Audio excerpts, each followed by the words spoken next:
जी, अस्सलाम वालेकुम नाज़रीन, सत श्री अकाल, नमस्ते।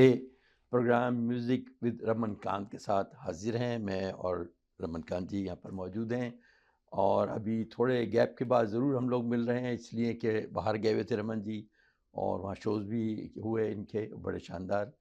और आज जो है वो फिर दोबारा हम हाज़िर ख़िदमत हैं। म्यूज़िक की बहुत सारी बातें, बहुत सारी मालूमात लेके आते हैं रमन जी यहाँ पर, और ज़ाहिर है कि हम लोगों के सवालात होते हैं क्योंकि लोग भी पूछते रहते हैं हमसे। और जैसे कि आपने नीचे देखा है, चल रही होता है नंबर भी, उस पर भी आप लोग सवालात कर सकते हैं। तो ये सिलसिला आज। जी रमन जी, आप जी सबसे अब। पहले सभी देखने और सुनने वाले को मेरा प्यार भरा गुड इवनिंग। और डॉक्टर साहब, ये बड़ा अच्छा एक संयोग है कि हम दोबारा से मिल रहे जी, हैं। जी, जी, जी, जी, बिल्कुल आप। जी। हाँ जी। तो आज देखिए, बातें तो पहले प्रोग्रामों में भी होती रही हैं, बड़ी इन्फॉर्मेशन मिलती रही। आज जो है, जो मेरे ज़हन में एक सवाल आ रहा था, तो मैंने कहा कि पहले मैं ही कर लूँ, बाद में ऑडियंस के भी आएँगे और जो लोग सुनते हैं उनके भी सवालात कहीं आएँगे। ऐसा तो नहीं कि इतने दिन हम नहीं मिले, आप सवाल सोचते रहे हों? सवालात तो आते रहते हैं, हाँ म्यूज़िक तो जी, हाँ ऐसी जी। चीज़ है, कितने सवालात आते हैं।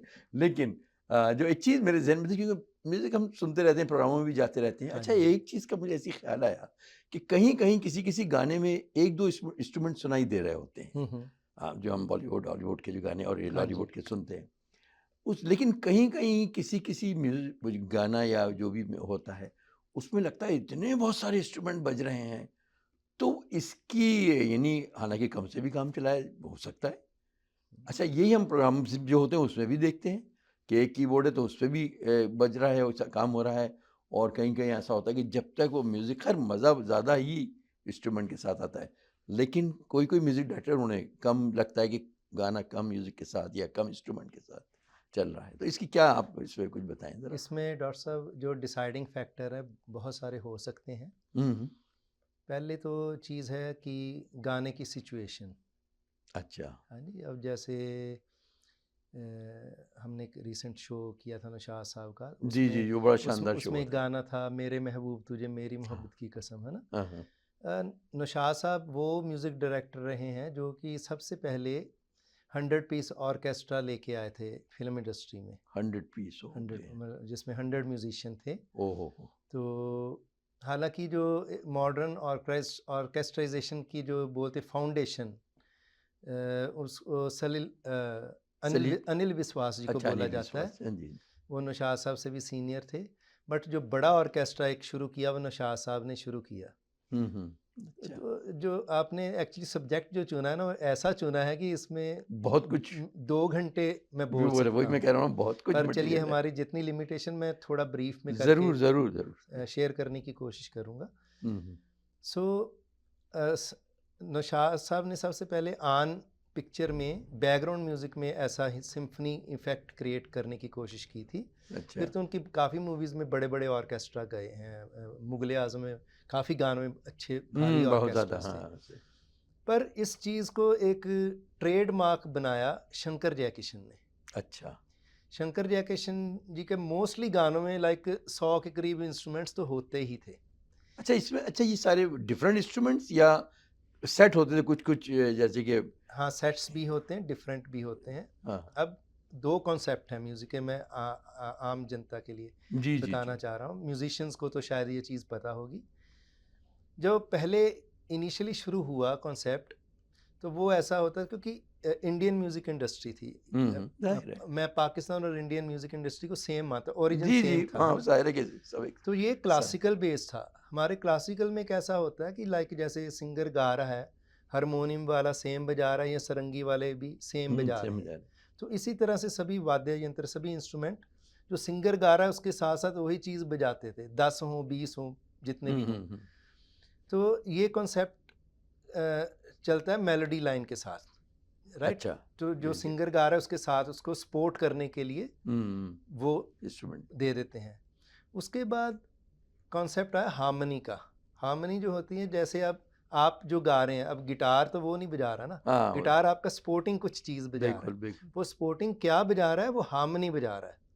हार्मनी मीन्स जो गाने का जो मेलोडी लाइन का स्वर चल रहा है, उसके साथ साथ पीछे कौन से कॉर्ड के स्वर चलेंगे, उसको हार्मनी बोल देते हैं। लेकिन उसी राग में, उसी उस पे रहते हुए। उसमें राग नहीं होते, वेस्टर्न म्यूजिक में उसको हम स्केल बोल हाँ, देते हैं। मतलब उसी स्केल में, हाँ वही जी, मेरी मुराद। उसी जी, जी। स्केल में। जी, जी, जी। तो कई बार एक्सीडेंटल कॉर्ड्स भी हो जाती हैं जिसमें स्केल से हट के भी स्वर लग जाते हैं, जस्ट एक वेरिएशन देने के लिए। तो इस तरह से शुरुआत में ऑर्केस्ट्रा को यूज़ किया जाता था। बाद में जब शंकर जयकिशन आए और गोवा से काफ़ी लोग जो आए वो हार्मनी के मास्टर थे। अच्छा। तो इसीलिए जो आपने क्वेश्चन किया कि हर इंस्ट्रूमेंट का अलग अलग रोल, लाइक इवन वायलिन में भी 3-3 4-4 सेक्शन होते थे। एक जैसे सिंगिंग वायलिन हो गई, जो सिंगर गा रहा है वो बजा रहे हैं, और कुछ 5 जने मान लीजिए वो बजा रहे हैं, और 10 जने उसके साथ पीसेस काउंटर मेलोडी बजा रहे हैं।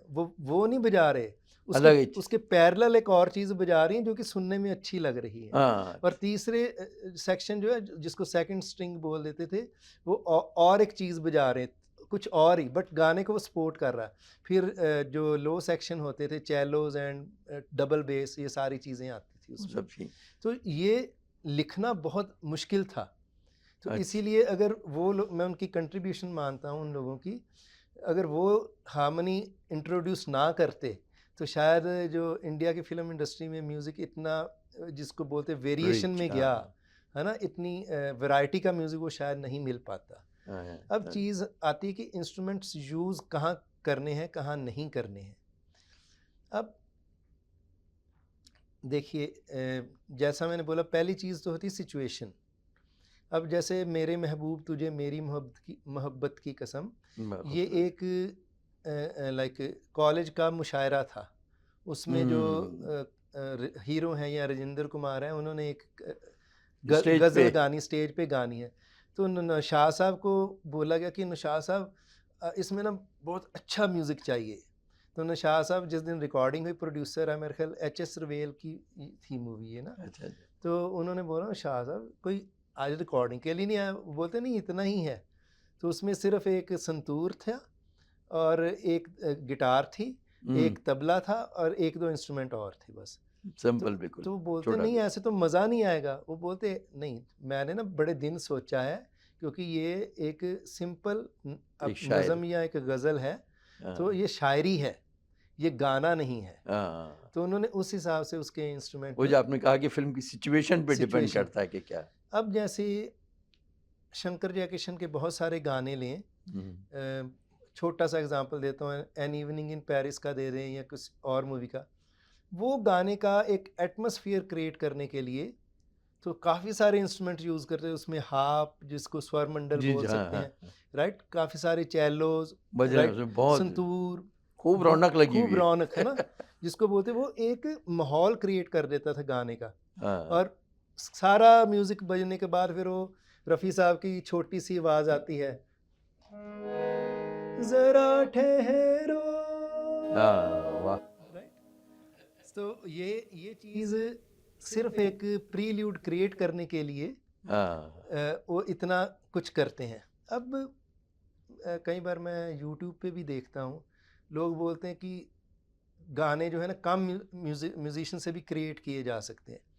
ये एक हाईली टेक्निकल आस्पेक्ट है। अब इसके बारे में अगर हम बात करें हाँ, नहीं तो उसकी बात है। तो अब कितने इंस्ट्रूमेंट यूज़ ठीक हैं या गलत है, वो जैसा मैंने एक्सप्लेन किया, अगर तो आप एनवायरनमेंट क्रिएट करना चाह रहे हो, है ना, और फिर तो आप उस हिसाब से उसको यूज़ करोगे। अच्छा, इस बात पे आपकी एक वो जैसे एक गाना था सुहानी रात ढल, हाँ जी, हाँ जी। क्योंकि उस पे कितने कम उसमें वो बने क्योंकि सिर्फ। वो वही चीज़ आ जाती है। हाँ, वो एक नाइट का सीन था, एक आइसोलेशन करैक्टर था, राइट, हाँ, हाँ, अकेला है बिल्कुल। हाँ, वो गाया तो इसलिए उन्होंने हार्मनी को दे नहीं के रखा। एनवायरनमेंट को इंक्लूड नहीं किया। बिल्कुल सही, ऐसे ही है वो गाना। तो ये समझ की बात होती है। हम्म, पर चीज़ ये है कि बहुत सारे लोग यूट्यूब पे कमेंट करते हैं, यार इतने इंस्ट्रूमेंट्स की ज़रूरत ही नहीं थी। ऐसी चीज़ नहीं है। अब देखिए, तुम जो मिल गए हो गाना, हाँ, शुरुआत में वो बड़ा सिंपल शुरू होता है, हाँ, हाँ, राइट, बिल्कुल ऐसे ही। और जैसे जैसे गर्म होता है गाना, बारिश आती है, उसमें कितना कुछ ऐड हो बहुत जाता है, म्यूजिक आ जाती है उसमें, बहुत ज़्यादा। अब चीज़ ये है कि नैयर साहब से मेरी एक बार बात भी हुई थी, उन्होंने ये यूट्यूब पे भी शेयर किया था। उनको पूछा गया था कि आप गाने के आप कह सकते हो क्रिएटर होते हैं, सबसे पहले लिरिसिस्ट होते हैं जो गाना लिखते हैं, उसके बाद कंपोज़र होते हैं जो गाने की ट्यून बनाते हैं, उसके बाद सिंगर होते हैं जो उसको गाते हैं, है ना? तो आप किसको कितनी वेटेज देते हो? तो जो इंटरव्यूअर थे उन्होंने सोचा नीर साहब क्योंकि कंपोज़र हैं तो इसलिए वो उसको म्यूज़िक को देंगे। Yes, as a musician of course अगर मैं हूँ तो मैं म्यूज़िक को बहुत वैल्यू दूंगा, पर उन्होंने एक चीज़ बोली कि 50% मैं देता हूँ गाना लिखने वाले को, लिरिसिस्ट को, 25% सिंगर को, और बाकी बचा हुआ 25% मैं म्यूज़िक कंपोज़र को देता हूँ। मैं उनकी बात से ना सहमत नहीं हुआ। इसलिए एकदम सुनने में तो अजीब सी लगती है बात। बीइंग ए म्यूजिशियन मुझे लगा नहीं यार, अगर गाने की ट्यून नहीं हो तो गाने का मतलब ही क्या है? बट मैंने बड़े दिन नहीं बड़े साल सोचा, मुझे चीज़ समझ नहीं आई। फिर मुझे बाद में ये एक चीज़ जब मैं लोगों से इंटरेक्ट करता था ना, मुझे एक चीज़ समझ आई कि आज की डेट में भी जब हम गाना सुनते हैं 90% ऑफ जो लिसनर्स हैं वो गाने के म्यूजिक को या उसके गायकी को अप्रिशिएट नहीं कर रहे होते। हाँ, वो गाने के लिरिक्स को ही अप्रिशिएट कर रहे होते। सुन तो वही रहे कि उसका क्या एक रीसेंट उदाहरण ये था, अभी मैंने एक शो किया थोड़ी देर पहले, तो किसी ने बोला कि शो अच्छा होना चाहिए पर शो में ना सैड लिरिक्स नहीं होने चाहिए। अच्छा, है ना? तो मुझे वहाँ से ध्यान आया कि इसका मतलब लोग सबसे ज़्यादा टेंशन लिरिक्स पे ही पे करते हैं। है ना? आप फ्रंट लाइन कह सकते हैं। गायकी के ऊपर या स्वरों के ऊपर ध्यान बाद में जाएगा। पहले तो अल्फाज सुनने को मिलेंगे। हाँ जी, क्या है? और उसके ऊपर भी जैसा मैं पहले भी एग्जांपल दे जाऊँ, अल्फाज के ऊपर भी, क्योंकि अगर मूवी सॉन्ग है पहले एक्टर पे ध्यान जाएगा क्योंकि वो दिखता है सामने, उसके बाद अल्फाज सुनते हैं, उसके बाद संगीत सुनता है, और उस इंस्ट्रूमेंट्स बेचारों की बारी तो बहुत बाद में आती है। तो इसलिए वो लोग अप्रिशिएट ही नहीं कर पाते कि इंस्ट्रूमेंट का क्या रोल है। लेकिन जिन लोगों को मौसीकी से कुछ भी लगाव होता है, जो ज़रा उससे शौकीन है, वो ज़रूर ये चीज़ें नोट कर रहे होते हैं कि क्या क्या कहीं बीच में पीस बजा खूबसूरत सा, और बहुत सी कोई ऐसी चीज़ बजी तो एकदम लगता है कि ये बड़ी, कहीं बांसुरी बजती है, वो जैसी ही बजती है तो एकदम लगता है कि अगर ये ना बज रही होती इस जगह तो वो खाली हो जाता है एकदम। देखिए, कुछ इंस्ट्रूमेंट्स जो होते हैं ना, उनकी नेचुरल अपील ऑडियंस में बहुत ज़्यादा है।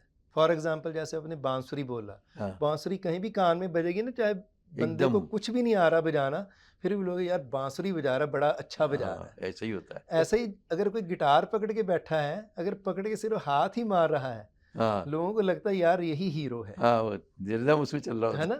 इसी तरह जैसे जो इंडियन म्यूजिक लाइकर, उनको तबला बड़ा इम्प्रेस करता है। अब आपने बोला कि जब इंस्ट्रूमेंट बजते हैं तो यस, जब इंस्ट्रूमेंट बजते हैं उनका फिजिकल और म्यूजिकल इम्पैक्ट दोनों ही होते हैं। राइट? बिल्कुल।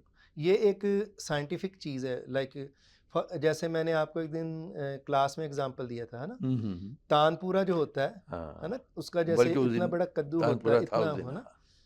अब तानपुरा आजकल इलेक्ट्रॉनिक भी आ गया, उसका वो इम्पैक्ट क्यों नहीं आता? क्योंकि जो एक फिजिकल तानपुरा है वो वाइब्रेशन फिजिकली क्रिएट कर रहा है एनवायरनमेंट, जो उसका बनावट भी उसकी ऐसी है कि तो वो आपको फिजिकली इम्प्रेस कर इम्पैक्ट कर रहा है। राइट? अब जो इलेक्ट्रॉनिक है वो सिर्फ कान से इम्पैक्ट कर रहा है। अच्छा, लेकिन ये तो हर इंस्ट्रूमेंट का है कि अगर तबला ओरिजिनल बज रहा है, वो सिर्फ वही सुनते रहे तो मजा आएगा ना। कि हम उसको आंस बोलते हैं, अगर तबले की गूंज या आंस आती है तो वो आपको फिजिकली इम्पैक्ट असर करती है। हाँ जी। जबकि अगर वही चीज़ उस पर बज रही है इलेक्ट्रॉनिक, उस पर तो ठीक है, एक बीट मिल रही है, रिदम मिल रहा है। हाँ जी। अदरवाइज कोई।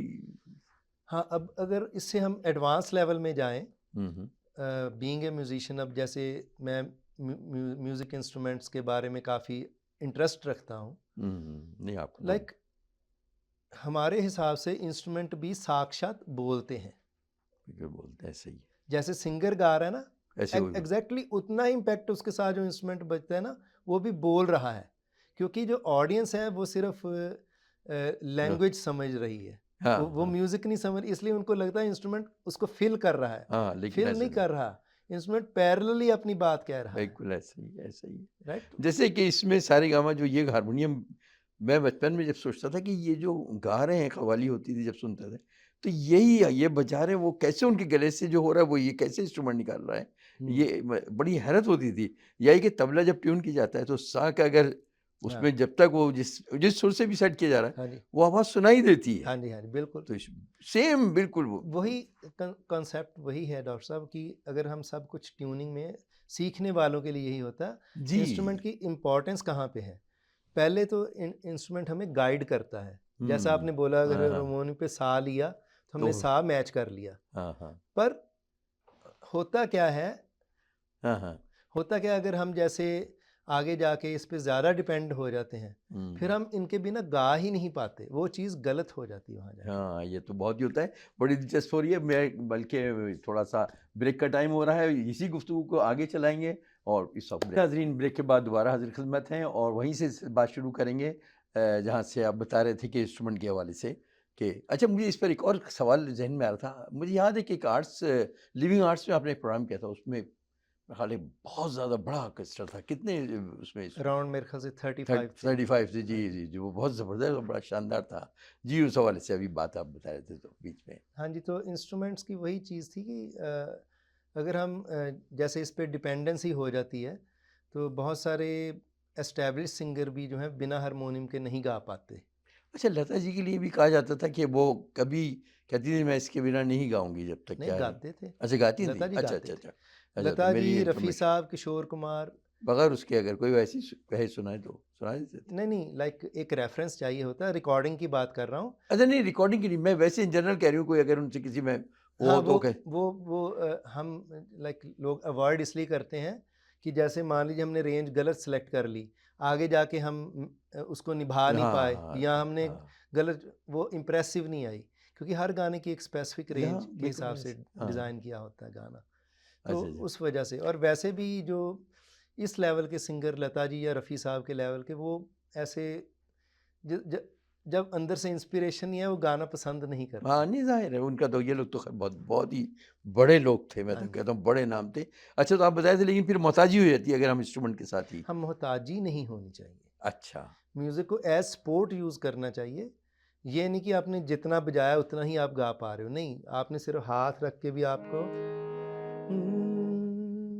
फॉर एग्ज़ाम्पल एक एक गाना खामोश ज़िंदगी को आवाज़ दे रहे हो, टूटे हुए हाथों में क्यों साज दे रहे हो, खामोश जिंदगी को। मैंने स्पोर्ट के लिए यूज़ किया, मैंने वो जो गाना गा रहा हूँ वो स्वर बजाए नहीं। हाँ, नहीं बनी हुई। लेकिन वो राइट, कॉर्ड्स कुछ हाँ, रखे। रेफरेंस हाँ। कॉर्ड्स मैं आगे भी बता चूँगा। इट्स जस्ट लाइक जैसे आप हाईवे पे ड्राइव करते हैं, आप 2 लेन का रेफरेंस रखते हो, तो इस स्वर का रेफरेंस रखा मैंने। अच्छा, अच्छा, अच्छा, अच्छा। राइट, तो जब प्लेबैक में या रिकॉर्डिंग में सिंगर गाते तो उनको ये रेफरेंस कौन देता है, जो पीछे गिटार बज रही है या दूसरे, पर वो एग्जैक्टली वो स्वर नहीं बजा नहीं रहे बज रहे होते जो होते। सिंगर गा रहा है, हाँ, लेकिन वो उसके ऊपर तैरते हुए जा रहे तैरते होते हुए जा रहे होते हैं। हाँ जी, हाँ और जी। बड़ा अच्छा लगता है। जैसे अभी चल रहा था लेकिन उसमें ही आप ऐसे गुज़रते हुए जा रहे थे। हाँ जी, तो अभी इंस्ट्रूमेंट्स की देखिए इम्पोर्टेंस जो है, हुँ, इंस्ट्रूमेंट्स को हम रीजन से भी कोरिलेट करते हैं, है बिल्कुल। ना, जियोग्राफिकल जी, जी, के लिए। जी। राइट, अब जैसे फॉर एग्जांपल हम एक गज़ल की सिटिंग में बैठे हैं, उसमें एक फ्लूट प्लेयर है ना, हुँ, हुँ। वो फ्लूट प्लेयर बजा रहे हैं, सभी आनंद ले रहे हैं। हुँ, हुँ। पर आप ये देखिए, वो आपको वो एनवायरनमेंट अगर आप फिल्म बैकग्राउंड में देखेंगे, आप बिना देखे जहाँ फ्लूट बजी आपको लगेगा यार ये पहाड़ों में घूम रहा वही एकदम तस्वीर वहाँ है। आता है। राइट, जी। क्योंकि वो हम जो फोक है वो हमारे अंदर होता है। हाँ, बिल्कुल राइट, ज़ाहिर है। इसी तरह हर रीजन का अलग अलग फ़ोक है। ताल का पैटर्न है। अगर ढोल बजेगा हम उसको पंजाब से कोरिलेट करेंगे। हाँ, हाँ, हाँ, राइट, ऐसे ही है। हम ढोल को साउथ इंडिया से कोरिलेट नहीं करेंगे। हाँ, बिल्कुल, वो बिल्कुल। होगा ढोल तो दूसरी टोन होगी उसकी। बिल्कुल, बिल्कुल। उसका रिदम डिफरेंट होगा। हाँ जी, हाँ। तो इस तरह से इंस्ट्रूमेंट्स की अपनी इम्पोर्टेंस है। इंस्ट्रूमेंट और सीखने वाले की इसकी क्या क्या इम्पोर्टेंस है। जैसे मैंने बोला हम रेफरेंस से सीखते हैं, तो ये हमें सुर में आने के लिए हेल्प करेगा। हुँ। पर धीरे धीरे हमारे कान इतने ट्यून्ड हो जाते हैं, अब जैसे तानपुरा, गिटार, सारंगी, ये सभी इंस्ट्रूमेंट की ट्यूनिंग डी ट्यूनिंग होती रहती है। अगर हमारे कान ट्यून नहीं, हमें पता ही नहीं चलेगा, लगेगा हम कि क्या बेसुरा ही हाँ, बजाते जा रहे हैं। जी जी जी तो जी। इसलिए हैंड इन हैंड चलते हैं। जनरली जो म्यूजिशियन होते हैं ना, उनको अपने कान ट्यून करने में बहुत हेल्प मिलती है इवेंचुअली। कई बार अगर आप देखें तो कई जो म्यूजिशियन है वो लेटर ऑन सिंगिंग में कन्वर्ट हो जाते हैं, सिंगर्स ऐसे में। वो बहुत अच्छे सिंगर बन के निकलते हैं, क्योंकि क्योंकि उनको बस सब होता है उनके ज़हन यस, और उनकी कानों में, ट्यूनिंग जो होती है ना कानों की। बहुत अच्छी होती है।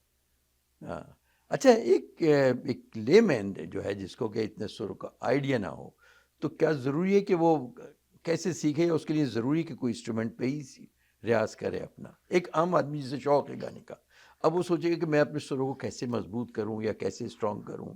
जाहिर है किसी ना किसी उसकी तो कहते हैं ना उस्ताद की तो ज़रूरत पड़ेगी ही, कुछ ना कुछ।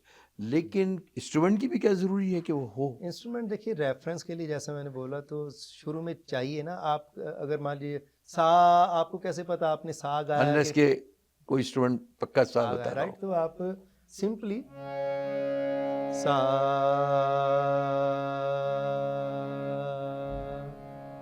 रे हाँ, ताकि ये सारे सुर हमारे कानों गा, में, ये सारे सुर में बजा बजा के गा रहा हूँ, है ना? गले में भी जब कान। आपको लगे कि यार बिना रे बजाए या बिना गा बजाए मैं ठीक गा लूँगा, फिर Then, आप बजाइए मत, फिर सा रे गा, इस तरह से धीरे धीरे, हाँ एकदम से नहीं। हाँ, लेकिन यहाँ इंस्ट्रूमेंट की बड़ी इम्पोर्टेंस है, इम्पोर्टेंस रेफरेंस बहुत। के लिए तो रहेगी इम्पोर्टेंस। हाँ बिल्कुल। तो ये नहीं है कि हम ऐसे ही शुरू हो जाएं, क्या चाहे अगर हमें उस्ताद मिल भी जाए हाँ जी, तब भी वो भी यही बताएंगे कि किसी ना किसी। हाँ जी। बिल्कुल, बड़ी अच्छी बात है। जी अब जी। चीज़ जैसे हम कई बार शोज़ भी करते हैं ना, तो कई बार बोला जाता है, रमन जी आप तो 30-35 म्यूजिशियन से कर रहे हैं, हमारा बजट नहीं है।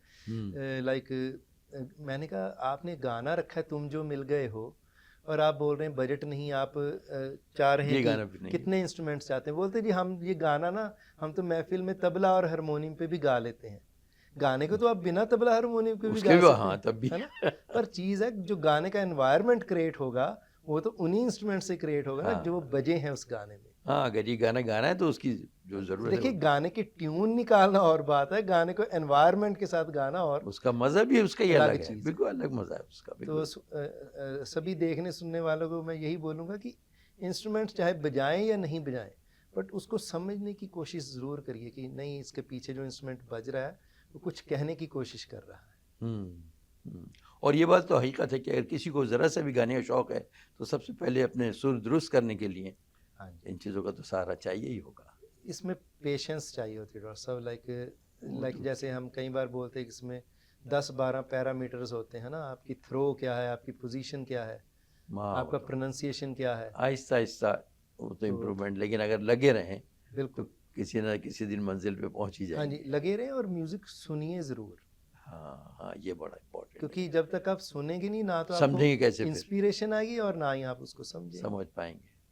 हाँ, तो आप ये बताते हैं क्लास में भी कि समझ के गाना है, यहाँ से गाना है, हाँ जी, ये आप हमेशा बिल्कुल। हमेशा आपने यही कहा है। हाँ जी, तो चलें, बहुत दिलचस्प गुफ्तगू हमारी अभी जारी थी, और लेकिन टाइम का ज़ाहिर है कि एक लिमिटेड होता है, टाइम होता है। आखिर में कुछ हमारे नाज़रीन को कोई मैसेज है या कोई नहीं डॉक्टर साहब, मैसेज तो आप दे देते हैं, पर मैं हमेशा यही नहीं, बोलता ये हूँ, सारी बातें बड़ी काम की होती हैं, तो थोड़ा सा उसको तो अच्छा म्यूज़िक करते रहिए और समझ के म्यूज़िक करिए। समझ के, ये आपने हमेशा ये बात मेरा कही ये है। मैसेज। और एक वैसे मेरे जहन में एक बात आई, जी जी ज़रूर। जैसे हम बात करते हैं कि बहुत बड़े बड़े हमारे लेजेंड्स हुए हैं, बहुत बड़े तो बड़े। हम कोशिश करेंगे आगे से एक लेजेंड को लेके उस पर 2-4 मिनट या एक सेक्शन शो का उसको हाँ हाँ डेडिकेट हाँ, करें। बिल्कुल बिल्कुल, ये बड़ा अच्छा इस लिहाज से होगा कि ज़ाहिर है इतने बड़े बड़े लोगों को पूरा प्रोग्राम, मतलब ज़ाहिर है कि हाँ उनको जी, दिया जाए तो भी खैर टाइम कम है, लेकिन कुछ ना कुछ उनके एक बारे दो में बात हम ज़रूर उनके ज़रूर बारे में किया करेंगे। लेके चलेंगे। हाँ बहुत अच्छा आइडिया। तो जी नाज़रीन, आपने देखा कि कितनी इन्फॉर्मेशन, कितनी मालूमात और कितनी दिलचस्प गुफ्तगू सुनने को मिलती, और साथ ही साथ आइंदा हमारे प्रोग्रामों में जो अभी ऐसे उन्होंने बताया कि हम मुख्तलिफ जो बड़े बड़े सिंगर्स हैं, म्यूज़िक डायरेक्टर हैं, शायर हैं, सारे लोग, उनके बारे में भी आप लोगों को बताते चलेंगे, क्योंकि रमन जी की वहाँ इन सब बहुत से लोगों से मुलाकातें रही हैं, और बहुत कुछ, क्योंकि सीखने का शौक़ होता है, उस ज़माने में तो आप यंग जब उस वक्त थे और नहीं शुरू देखिए, किया था आपने जब ये। हाँ जी, एक चीज़ मैं बोलूँगा, सीखने का शौक मेरा अभी तक नहीं गया। हाँ नहीं, हाँ, तभी तो तभी तो आप इतने कामयाब हैं। हाँ, नहीं, कामयाब तो नहीं, वो तो ऊपर हम वाले के देखते हैं ना, हाथ आप तो है। नहीं कहेंगे तो हम देखते हैं। तो यही है कि इसी तरह आप लोग भी शौक से प्रोग्राम भी देखते रहिए और इसके साथ-साथ जिसको भी शौक है तो उसको ज़रूर इम्प्रूव कीजिएगा। तो नेक्स्ट हफ्ते आपसे मुलाकात होगी।